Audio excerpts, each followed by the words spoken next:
নমস্কাৰ ৰাইজ, আজি ভাবিলোঁ মোৰ ষ্টাইলত পনীৰ বনাই দেখুৱাওঁ। প্ৰথমতে আহিলে এই পনীৰ, এয়া লৈছোঁ পিঁয়াজ, বিলাহী, জিৰা, আদা, নহৰু, অকণমান ইলাচি আৰু এয়া ছাইডত মগজ লৈছোঁ অকণমান।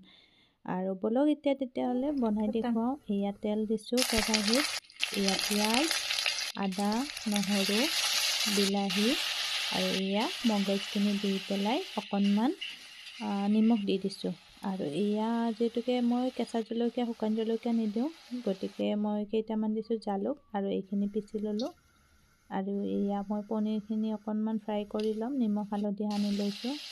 আৰু এয়া আৰু সেইটো কেৰাহীতে দালচেনি টুকুৰা দি দিছোঁ, পেষ্টখিনি ঢালি দিছোঁ, প্ৰয়োজন অনুসৰি হালধি, ধনিয়া গুড়ি, পনীৰখিনি দি দিছোঁ, এয়া বাটাৰ দি দিছোঁ। আৰু এনেকুৱা লুপুথুপুকৈ অকণমান কাচুৰি মেথি গৰম কৰি পেলাই ইয়াতে ওপৰত দি দিছিলোঁ।